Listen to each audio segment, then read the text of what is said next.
जर यांनी आता आपला जे आर चॅलेंज करायचा ठरवला तर प्रत्येकानं कलेक्टरला तहसीलदाराला फोन द्या, निवेदन द्यायला सुरुवात करा. 1994चा जे आर करा म्हणून मीही सरकारला करतोय. आता मी पण लेखी पत्र द्यायला लागलो सरकारला की 1994चा पण जे आर रद्द करायचा. 50%च्या वर गेलेलं 2% आरक्षण पण रद्द करायचं.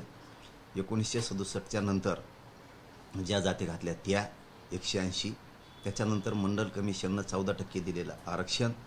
हे जे आरक्षण आहे या 14%च्या नंतर किती जाती आरक्षणात गेल्यात तर जवळपास 1.25 जाती आरक्षणात गेल्यात, त्या पण काढा. याबद्दलही आता इथून पुढं मागणी केली जाणार आहे.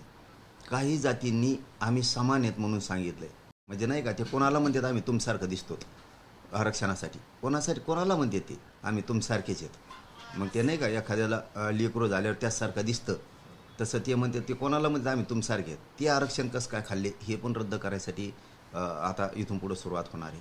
आमचं गॅझेटियरचं जे आर असतानासुद्धा, नोंदी असतानासुद्धा तुम्ही जर त्याला चॅलेंज करता तर आम्हीसुद्धा पुढच्या काळात करणार आहेत. त्यामुळं मराठ्यांनी सध्या 2 कामं करा. पहिलं काम, प्रत्येक कलेक्टर तहसीलदारला निवेदन द्यायचं, 94चा जे आर रद्द करा. दुसरी मागणी त्यात घ्यायची, 2% 50%च्या वर ते रद्द करा. त्याच्यात तिसरी मागणी घ्यायची, ज्या बोगस जाती आरक्षणात घातल्यात मंडल कमिशनच्या नंतर 14%च्या नंतर गेलेल्या जाती ह्या सगळ्या बाहेर काढा. चौथी मागणी घ्यायची, प्रगत जाती पण सगळ्या बाहेर काढा. आणि ज्या समान जाती नाहीत, 5वी मागणी घ्यायची, ज्या समान जाती नाहीत त्या समान जाती आहेत म्हणून सुद्धा काहींना आरक्षण दिलं गेलं आहे, त्या पण जाती बाहेर काढा म्हणून सुद्धा आता निवेदन द्यायचे. मी सुद्धा सरकारला देणार आहेत, काळजी करू नका. आणि त्याच्यानंतरचं काम, सगळ्या मराठ्यांनी महाराष्ट्रात समान आडनाव असलेले, सारखे आडनाव असलेल्या लोकांनी त्यांचं कुणबी प्रमाणपत्र निघालंय का बघा आणि सगळ्यांनी अर्ज करून कुणबी प्रमाणपत्र काढा, प्रतिज्ञापत्र देऊन हे काम सुरू करा. आणि माझं या प्रेसच्या माध्यमातून सरकारलाही म्हणणं आहे, ज्या 58 लाख नोंदी निघाल्यात, विशेष करून विखे पाटील साहेबाला आणि फडणवीस साहेबांना माझं म्हणणं आहे, ज्या 58 लाख नोंदी निघाल्यात त्या 58 लाख नोंदीची यादी प्रत्येक ग्रामपंचायतला लावा. एक. दुसरं, केसेस मागं घ्यायच्या राहिल्यात बऱ्याच, त्या पटापटा घ्या. तिसरं, बलिदान गेलेले कुटुंब काही राहिलेत मराठा आरक्षणासाठी, त्यांचे निधी ताबडतोब द्या लगेच. तुम्ही घोळ घालू नका बरं का. तुम्हाला सांगतो, विखे पाटील साहेब आणि फडणवीस साहेब, त्यांच्या नोकऱ्या तातडीनं द्या. केसेस एक पण ठेवू नका. सातारा संस्थांचं गॅझेटियर घ्या, औंधचं घ्या, पुण्याचं घ्या, कोल्हापूरचं घ्या, पटापट घ्या. हे कामं मागं ठेवू नका. आणि 5वं काम, शिंदे समितीला नोंदी शोधायचं काम पुन्हा सुरू करा पटापट. आणि 6वं काम, गॅजेटप्रमाणे हैदराबादच्या जे आर काढलेल्याप्रमाणे अर्ज स्वीकारायचं. तहसीलदाराला, स्थानिक समितीला सांगा अर्ज भरून घ्या, स्थानिक चौकशी अहवाल भरून घ्या आणि मराठ्याला कुणबी प्रमाणपत्र द्या. हे 6 कामं आज प्रेसच्या माध्यमातून विखे पाटील साहेबाला आणि फडणवीस साहेबाला सांगतो, ते सुरू करा. नसता दिवाळीच्या नंतर तुम्हाला जड जाईन, हे ध्यानात ठेवा. असं आहे की तुम्ही काल घोषणा केली शेतकऱ्यांसाठी आंदोलन करण्याची. कुठल्या एका विशिष्ट समाजामध्ये शेतकरी नाहीत, सर्व समाजामध्ये आहेत. आणि महाराष्ट्रातली सध्याची वस्तुस्थिती अशी आहे की मराठा आणि ओबीसी या 2 समाजाची मनं प्रचंड दुभंगलेली आहेत आरक्षणाच्या मुद्द्यावरून. मग शेतकऱ्यांचा नेता म्हणून तुम्हाला ओबीसी कसं काय पाठीशी उभा राहतील आणि हे आंदोलन कसं उभं राहील मागे? हीच गफलत झाली बघा. म्हणूनच मी काल सांगितलंय, ओबीसी विरुद्ध मराठावाद नाही, अजिबात नाही. गावासरची किरेड रगडायचे काही संबंध नाही. ही लय मोठी चूक झाली ओबीसीकडून पण आणि मराठा समाजाकडून पण. सगळ्यांनी एकामेकाला डायरेक्ट तोललं. आता छगन भुजबळ बोलतो म्हणजे का सगळे माळी आले का? त्याची लाभार्थी टोळी, जसं की तो हॉटेलला बीडचा पार्टनर आहे, जाळीला त्यांनीच आणि विमा त्यांनीच उचलला, तसं तो त्याचे लाभार्थी टोळीन त्यो माळ्याचा काय संबंध? धनगर समाजाचा नेता आमच्या विरोधात बोला, धनगराचा काय संबंध? त्याची लाभार्थी टोळी आणि त्यो. नाही, हे सत्य आहे, हे सत्य. नेत्यांना थोडंच आरक्षण आहे, सर्वसामान्य लोकांना आरक्षण नाही. त्यांचं म्हणणं आहे मराठ्याला आरक्षण मिळावं, हे खरं आहे. हे गफलत केल्या आणि आता करायच्या नाही इथून पुढं. हां. एखाद्या जातीचा बोलतो त्याला आपण डायरेक्ट ओबीसीत लावून टाकतो. 350 400 जातीचा काय संबंध त्याच्यात? काही संबंध नाही. 2-3 जण बोलत आहेत, ते 2-3 जातीचे उली लोक फक्त, त्याची जात बी नाही. हे आता बाजूला काढायचे, हे फरक करावा लागेल. आणि मराठ्यांनी जेव्हा बोलतो ना त्यासाठी सगळं ओबीसीला दोष द्यायचा नाही इथून पुढं, आणि ओबीसीनं मराठ्याला दोष द्यायचा नाही. बाकीच्या जाती धरा ना, 350 400 जाती, हे 1-2 जाती द्या सोडून. मग त्या जातींना आता आपण टार्गेट करायचं का? ज्या जाती बोलतात किंवा ज्या जात नाही त्याचा नेता, हो. फक्त नेता. जातीचा संबंध नाही. जात आम्ही सोबत येते एकमेकासंग गावात. हां, फक्त हे बोलायला पाहिजे होतं मागच, ते बोलण्यात नाही आलं, लवकर डाव लक्षात नाही आली. हे छगन भुजबळ ते काय करत, ओबीसी नावाखाली राजकीय स्वार्थ साधून घेते तर मोकळे होते. आपण ओबीसी म्हणत राहतो, त्यात गरीब ओबीसीचा चंबार कोंभार तुम्हाला सांगतो. सुतार, लोहार, ढोवार, कायकाडी, लमाणी, लिंगायत, रजपूत, असे जैन, मारवाडी, ब्राह्मण, असे शेकडो जाती सांगतो. धोबी, परीट, सुतार, ज्या काय जाती असतात ना ह्या 200-300, लय घेणं देण्याचं आहे ना राव यांना. धनगर, माळी, विनाकारणच ओबीसी म्हणून हे नेते करतात. नाही आता हे नेता, फक्त नेता आणि त्याचे लाभार्थी टोळी, तेवढीच जात आता, बाकीच जात नाही. आंदोलनाची दिशा कशी असणार आहे तुमची पुढची? कसं करणार? नाही आता मी आता याच्यात नवीन आहे, हे शेतकऱ्याच्या याच्यात संकटात सापडलाय. मी स्पष्ट सांगितलेलं आहे, धनगर मुस्लिम आरक्षणासाठी मी लढणार, पण माझा ज्वलंत मुद्दा मराठा आरक्षणाचा संपल्याच्या नंतर. शेतकऱ्यासाठी सुद्धा लढणार, माझा ज्वलंत मुद्दा संपल्यावर. पण अचानक संकट उभं राहिलं शेतकऱ्याचं, मग का बोलायचं नाही का? म्हणून आता काय करतो आम्ही, दिवाळीपर्यंत सरकारला सांगितलं, त्यांनी केलं तर हाई. नसता दिवाळीच्या नंतर एखाद्या पटांगणाला महाराष्ट्राची बैठक लावतो आम्ही. त्याच्यात शेतकरी संघटनेचे सगळ्या अध्यक्ष, पदाधिकारी, त्यांचे अभ्यासक, त्यांचे जुनेसुद्धा माणसं, म्हातारे खूप आहेत त्यांच्यात वयानं झालेले, ते यांना सगळ्यांना आव्हान करून बोलवतो, कोणत्या दिवशी तारीख डिक्लेअर करायची आंदोलनाची. पण हे आंदोलन असं होणार, मग ऐतिहासिक होणार, निर्णायक होणार, आणि शेतकऱ्याला 100-200 वर्षात जे न्याय मिळाला नाही ते मिळणार. हमी भावासाठी लढणारा तुकडाच पाडणार त्याचा, पुन्हा नाही. कर्जमाफी सगळी कर्जमुक्तीसाठी होणार. नुकसान भरपाई 100% होणार. पीक विमे 5-5, 6-6 वर्षापासून मिळाले नाही, त्याच्यासाठी पण ही फाईट होणार आहे. ही खूप मोठी लढाई होणार आहे. त्यांनी त्या 3 ट्रिगर बसवले त्याच्यावरती, त्याच्याबद्दल होणार आहे. शेतकऱ्यांना नोकरीचा दर्जा द्या म्हणून पण होणार आहे. शेतकऱ्यांना पेन्शन द्या म्हणून बी लढा होणार आहे. त्याच्या दुधाला भाव नाही, त्याच्या फळाला भाव नाही, त्याच्या कशाचाच भाव नाही. अनेक जे आता त्या बैठकीत सांगते ना, या मागण्या करायच्या म्हणून विषय. आज जे कुटुंब आत्महत्या केल्या शेतकऱ्यांनी, 70-80 हजार आत्महत्या असते. वाटोळ झालं ना, या जो मरणाच्या जागा पडल्यात ना, मग कशाला जागा काढून भरून द्या. शेतकरी देशाला राज्याला पोषितो ना, सरकार शेतकरी जाणतो ना, द्या नोकऱ्या. आत्महत्या केलेल्या लोकांना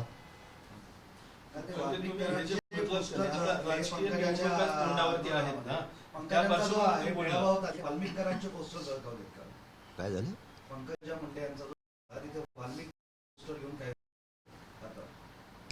ते आणले असते चष्मा.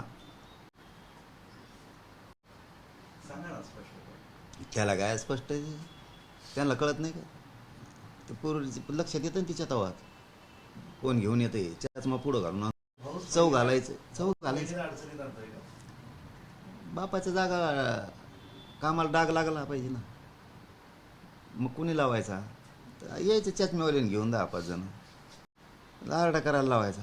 चांगल्या लोकांना धनंजय मुंडेंनी करायला लावलं असं तुमचं? मी काय आलो म्हणून मला काय करायचं? ते कसं असणार? दादा आहे ते, हातून रक्तानं भरलेले असते. दादा आहे. धनंजय मुंडे काल असं म्हणाले की मराठा समाजाला आरक्षण दिलं आम्हाला आनंद आहे, पण म्हणजे ओबीसी मधून देऊ नका, त्यांना ओबीसीतून का घ्यायचंय? तुम्ही कायला घेतलं बंजारा समाजात? कायला घेतलं? लोकांच्या लेकराची नरडी फोडून खायला जमते का? कशाला घ्यायचं बंजारा समाजाचं? नाही घ्यायचं. आपण तर सारखे दिसत नाहीत, कोणाला म्हणायचं आम्ही तुमच्यासारखे दिसतो? हां, कशाला घ्यायचं त्यांचं? अरे आपले बी ढोंगा खाली अंधार असतो. कशाला रे लोकांच्या काड्या करतो? आणि मराठीचे बरे झाले ना आता, आणखी शहाणे होते बीड जिल्ह्यात, लय चांगलं झालं.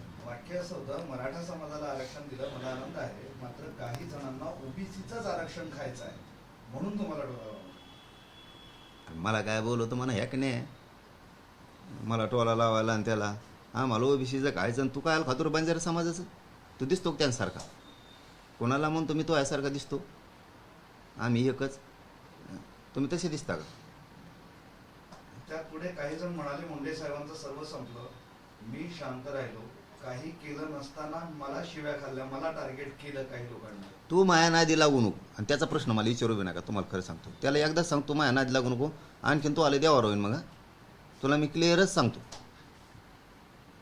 शहाणपणा करायचा नाही तू तुपलं नीट राहायचं तू दादा फादान मी असले मोजीत नसतो रक्ताने हात भरलेल्या लोकांनी माझ्या जातीवर बोलायचं नाही माझ्यावर बोलायचं नाही तू जर माझ्या नादी लागला इथून पुढं तर तुला सांगतो मी दोघाचा बाजार उठीन तुमचा परत परत क्लिअर सांगतो तसलं ते ताकाला जाय आणि ते गाडगं लपिव तसले धंदे नसतात मायापाशी आणि छक्के म्हणजे मायासंग खेळू नको तू चांगल्या चांगल्या नेत्या संग घे आणि तो आहे पवार सुद्धा कार्यक्रम लावीन मी जर तरायला लागलो ना मी जातीला एवढा कट्टर मानणार आहे की तुम्ही काहीच नाहीत मग ऐकून घेतोय शहाणपणा करायचा नाही उगत आणि मराठ्यांनी बी बरं झालं डोळे उघाडे करा मोठं पळा ना मराठ्या हो पळा त्याच्या मागं आता कोण कोण तिकडून उभा राहत आहे ना बघतोच ना आम्ही बी आता जेव ज्याच्या ज्याच्या प्रचाराला येईन ना ते शिटच पाडित होता आता आम्ही मग मराठ्याचं जरी असलं तरी पळा पळा त्याच्या मागं पळा अरे आपल्या लेकराला आरक्षण द्यायला विरोध करायला येते लाज वाढल्या पाहिजे तुम्हाला मराठ्याला त्यांच्याकडून काम करता